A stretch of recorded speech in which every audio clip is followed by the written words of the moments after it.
Morning, my name is Kathy Blackburn. I am a social worker for the Interfaith Counseling Center. I've been a social worker for about 30 years.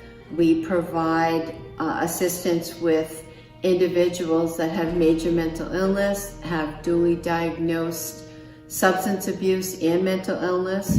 We try to provide assistance for people when they need a referral to an inpatient program, and then when they're discharged, be able to follow up with them after. I have several success stories, but I'm going to highlight one lady who was in a very bad marriage, and she was an elderly lady. Very bad marriage for about 5 years. It was her second marriage, and she was being very, very abused. And her husband came to see the pastor and I for counseling. Husband refused to see either of us, but the elderly woman kept coming. And after about 4 years, she got up the courage to actually get a restraining order at 80 years old. Got a restraining order with the court system. We got a lawyer through our legal aid department here in Providence, and she actually divorced this man.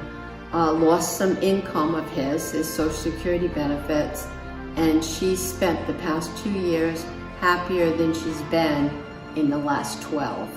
So I consider her a major success. It's not easy going to court, especially when you're elderly and have no other support system. When I first came to work here 7 years ago, the church is located in a very poor section of Providence.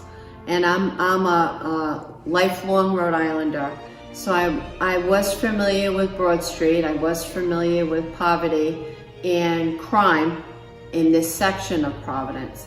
I could use money, just my program, for bus passes and medicines that people come in and say, I don't have my copay to go to CVS or Walgreens to pick up my prescription. Or we have a food pantry here, a food distribution center where people can get food, but that's not toiletries and commodities and dish soap and laundry detergent, and people have a really hard time. I think that during COVID, I think I've seen it harder times more than ever before for people. So I'm hoping that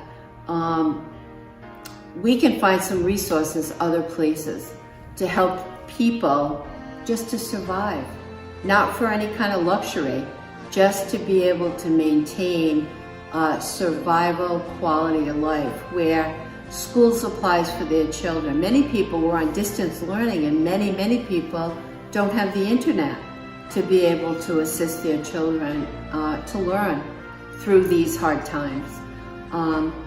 Bus passes, transportation's difficult. I could go on and on and on.